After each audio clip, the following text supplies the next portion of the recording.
Welcome, everyone. I'm Britt C. Trent, and I'm here on Global Accessibility Awareness Day with former WNBA player Tamika Catchings from the Indiana Fever and her brother, Kenyon Catchings. Welcome, you guys. Thank you. Thanks for having us. So, Tamika, you have 4 Olympic gold medals. You've been in 10 WNBA All-Star appearances. You have a WNBA championship. So, Kenyon, how does that feel for you to have seen your sister through her 15-year, career WNBA tenure? Beyond proud. She's been successful at every level she's ever competed at. What her competitiveness started very, very early on, whether it's Scrabble, Connect Four, cards, whatever, no holds barred. No holds barred. And she did that on the basketball court as well. And as you could tell, that kind of drove her to where she ended up today. So Tamika, you've been retired for about a year now from the Indiana Fever. How does it feel? Do you miss the court? It's been about 2 years. Oh, 2 years. Yeah. And time flies. Yeah, it does fly by.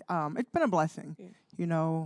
Playing 15 years and actually in the WNBA for 16 years, but all of the opportunities that have come from playing and now even beyond that, it's really been, people ask, like, do you miss playing? I still go to practice. I, work with the Pacers and the Fever and the Mad Ants right now, so I'm still a part of player development. I get to go to the court, I get shots up, and then I sit down. And I love the aspect of just my knees not hurting and not having to go through full practices. I'm there at the beginning of the practice, and then I leave and go up to the office, do my work, come back down, and hang out with the ladies. So since retirement, you bought a tea shop. Love it. You love tea. I love it. Tell us about the tea. I love tea, hot tea, cold tea, any type of tea. We're talking about the black, drink, green. not like shade. Yes, it's called Tease Me, T-A''S. And I had been a customer for 10 years prior to that, and found out the owners were moving, and I was like, okay, that's fine, you guys can move, but what about this? And they were like, well, we're gonna shut it down. And so literally I was like, you cannot shut down this tea shop. Like, we absolutely need it. And let me find somebody. I'm gonna find somebody for you that's gonna buy this place for 2 weeks straight. It came up in my dream, like whether I was drinking tea there or driving by or somebody was talking about it, like for 2 weeks straight it came up. And finally I asked my husband, I said, well, what do you think? What about me? Can I buy it? And he was like, like my brother said, everything you do, like when you're passionate about it, it works. And here we are a year later, and Tease Me is going strong. I want to franchise it. So I want to be like the Starbucks for tea. Okay. Never know. Yeah. Stay tuned. It can happen. Stay tuned, everybody. Yep. Stay tuned. So you're on the Oath Board of Advisors. What made you get into tech? Wow. Well, just the opportunity to be a part of Oath. Believe it or not, I still have an AOL email address. Love it. I'm not going away from it. Okay. I've added more email addresses from that, but really just the opportunity, and not just in the tech world, but just the impact people, and kind of be able to share my story. A lot of great companies within the Oath organization, company overall, and so it's just an opportunity to continue to help them build their brand, but to be a part of that journey too. So both of you guys suffer from hearing impairment. Tamika, you were born with it, and Kenyon, you said yours developed at a later age. Can you guys talk a little bit about how that, affected you growing up and, your experience? Kenyon, if you want to start. Well, it was a little easier for me. I think being a male and being very, active and very outgoing, I really didn't have a lot of challenges. But as I got older and started getting into the more professional world, and as I became a parent, that was also, just being able to clearly understand my kids, or I'm in sales, so being able to understand my customers sometimes has been a challenge. So there's constantly ways I have to overcome. Not being able to clearly hear individuals, but all in all, one thing I've always tried to do is when I'm, personable and respectful, I'm usually able to, get by, and people are understanding of the impairment that I have. And I would say for me, my parents found out when I was 3 years old, and literally just kind of the same thing.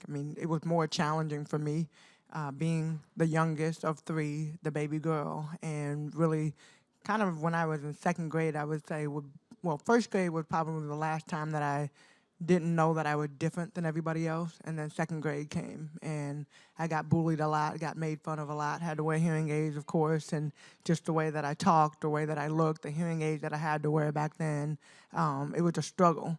And so really just trying to figure out other ways to succeed. And I just wanted to be normal, and whatever that means, I wanted to be like everybody else and fit in. And really, I think that's why I started playing sports. That gave me that competitive edge. Like, okay, you're gonna make fun of me. Well, let's go play basketball. But bet you won't make fun of me then. And if I don't win the first time, I'm gonna keep coming back, and just getting that competitive drive to practice and to want to be the best in everything that I did. You talked about not fitting in. Can you share that moment with everyone about like when you were younger and you just kind of got fed up and what you did with your hearing aids? Yeah, so second grade, we lived with our grandparents in Abilene, Texas, and every single day we would walk to school.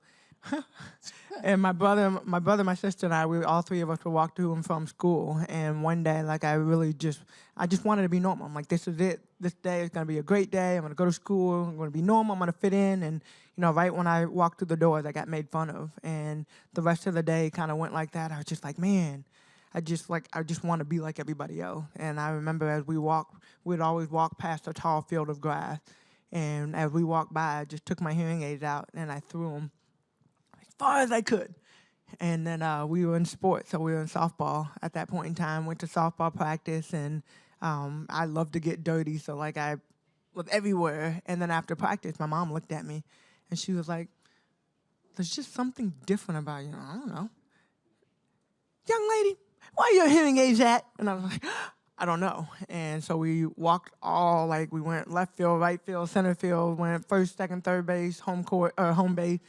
Couldn't find the hearing aids, of course. And then we got in the car, went back home, tried to walk around, walk to and from school, and we didn't find them. And really just for me, trying to figure out, okay, my mom sat me down. She said, look, we're not going to buy you hearing aids because you can't find them.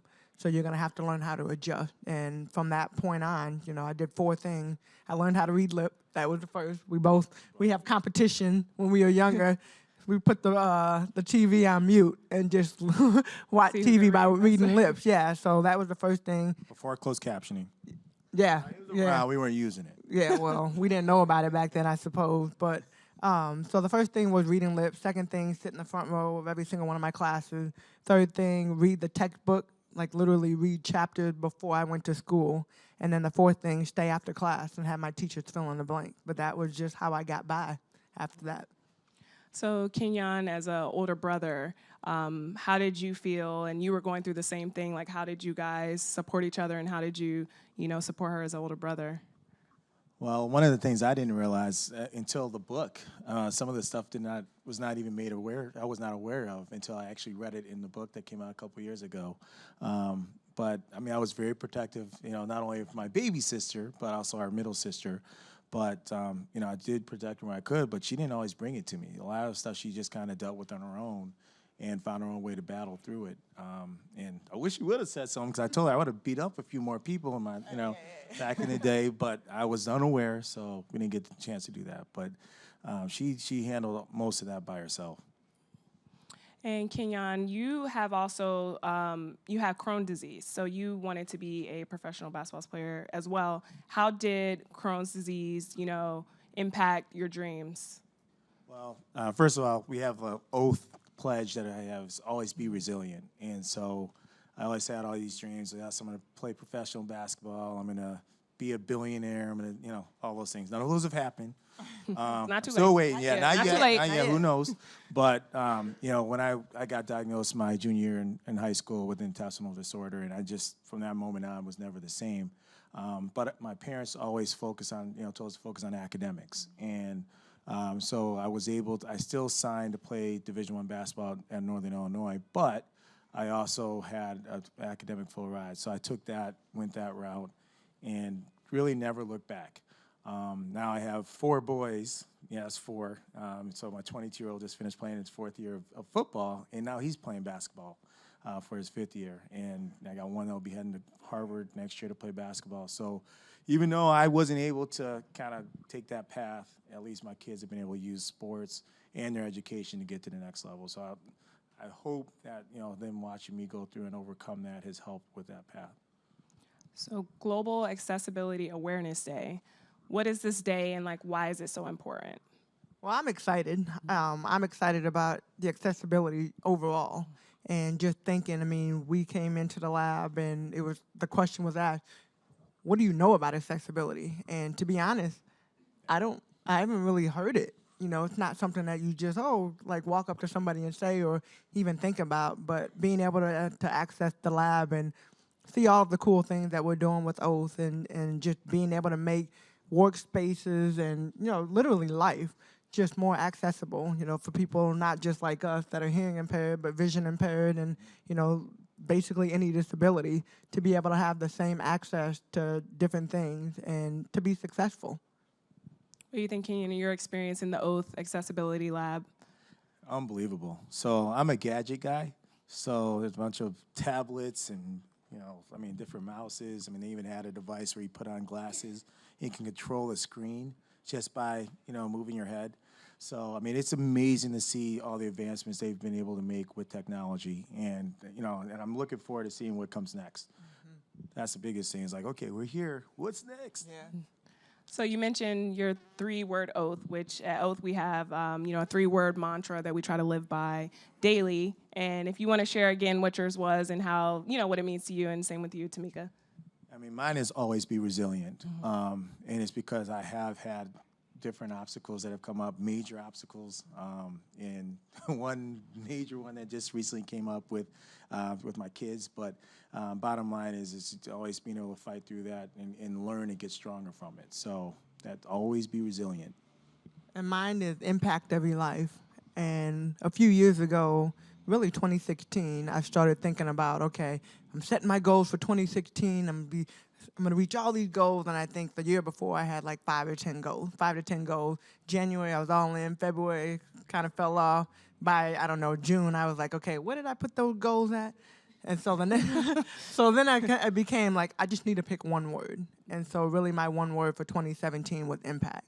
And just impact every life. We all have an opportunity, no matter where we are in life, to impact people. And I want to have a positive impact. And so really coming into thinking about, okay, what's your oath? What's your mantra? And you only have 3 words to do this.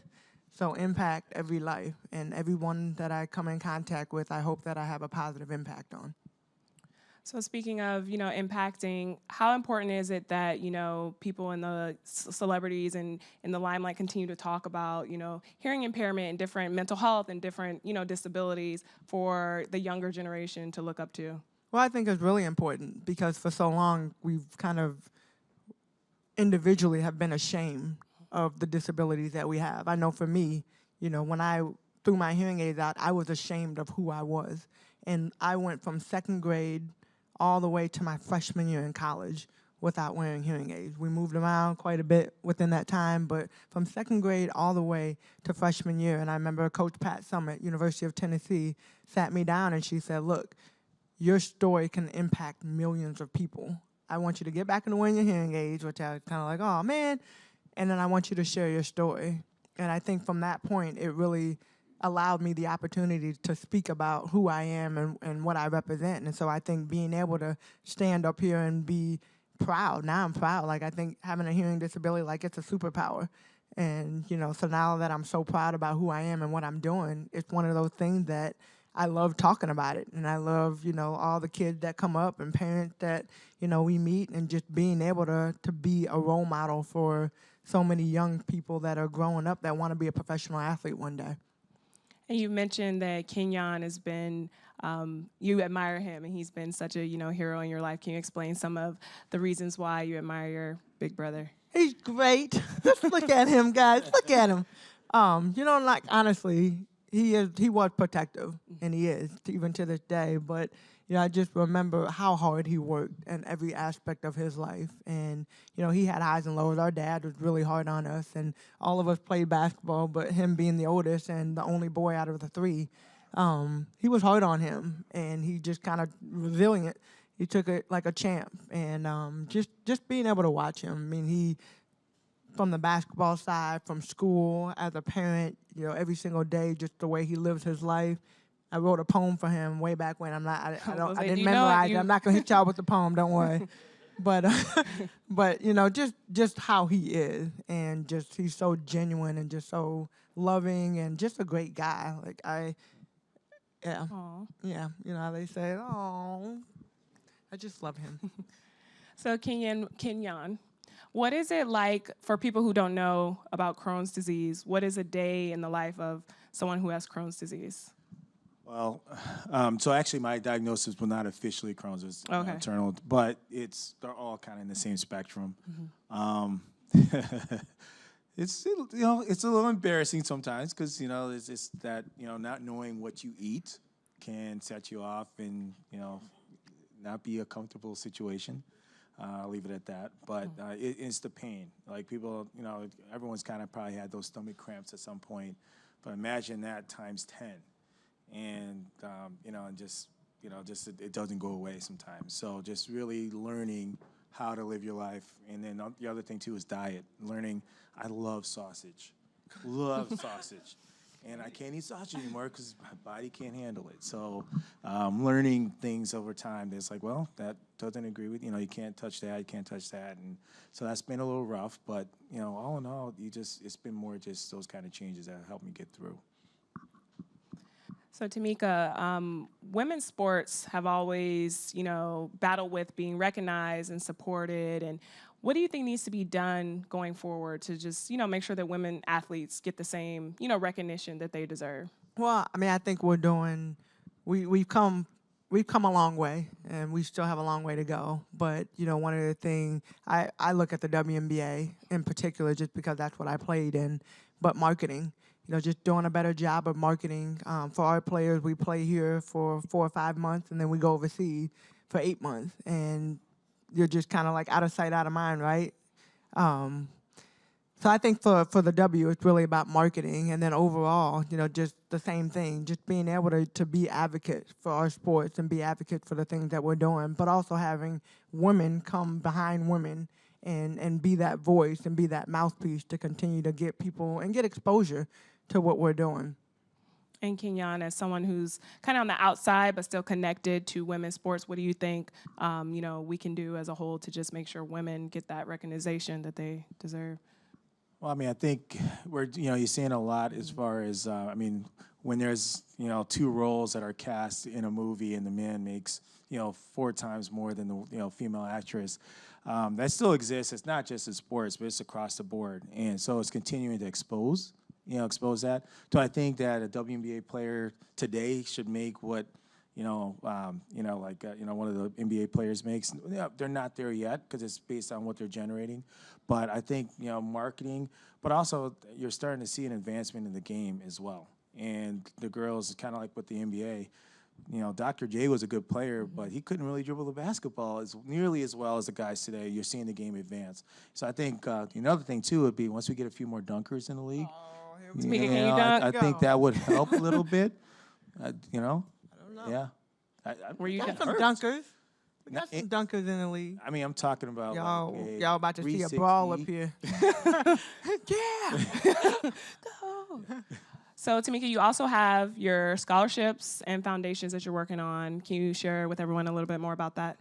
So my sister and I, we started the Catch the Stars Foundation back in 2004, and really going back to impact. One of the things that I'm super passionate about is youth, and so we focus on boys and girls ages 7 to 18, providing programming around fitness, literacy, and youth development. So we started that way back when. It's been going strong. Last year, joined up with University of Tennessee in their audiology and speech pathology school, and did a $50,000 scholarship fund in my name for that. So really trying to attract more young people that are interested in being a part of that world. So learning about audiology, becoming a speech pathologist, just people in that realm, and giving scholarship money, because like we all know, going to school is really expensive. And so really trying to find opportunities, once again, to impact these kids and give them an opportunity to further their education. So we talked about it a little earlier, Pat Summitt, University of Tennessee's head coach. You guys were really close. Can you share a little bit about the impact, she had on your life and now? Yes, Pat is awesome. And I talk about her more and still being here, even though she passed away a few years ago. But the cool thing about Pat, like just the person that she was, and her humbleness, her willingness to help. When she would walk in a room, I mean, she literally would light up the room, and just her personality, who she was. I think for me in particular, one thing, or not one, but one of the things that she taught us the most were we're not just going to be great on the basketball court, but we're going to be great on the basketball court. We're going to be great in the classroom. We're going to be great in the community. But overall, we're going to be great people. And so every single day that I live and every single thing that I do, I just think about the fact of I want to be great in everything I do, and I want to be an asset to society because that's what Pat taught us how to do. All right, so we're gonna go to the audience for a few questions. Hi guys. I want to thank you so much for sharing your story and also for taking the challenges that you've faced and turning that into inspiration for other people. So I wanted to ask, who inspired you growing up? Ooh. My inspiration growing up, well, my favorite NBA player behind my dad, of course, let me put that out there. Put him on the list. Yeah. No, you can't put him on the list. Yeah, he's my favorite. Alonzo Mourning. And like I just loved Zoe, just everything that he did. I mean, I felt like he was the ultimate team player. He could score, he could defend, I mean, he could dribble to an extent, somewhat, right? But he was like that player that could do everything for his team. So I think on the court, I really modeled and loved what he did on the court. Off the court, I would say my family.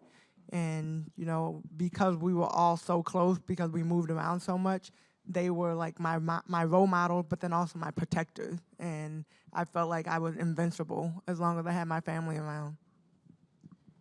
And, to kind of echo that, keep in mind our dad played in the NBA, so we had a chance to meet like a lot of professional basketball players and other athletes as well. So for us, I never really felt like, oh my God, that's who I want to be like. Now we grew up in Chicago, during the Jordan era.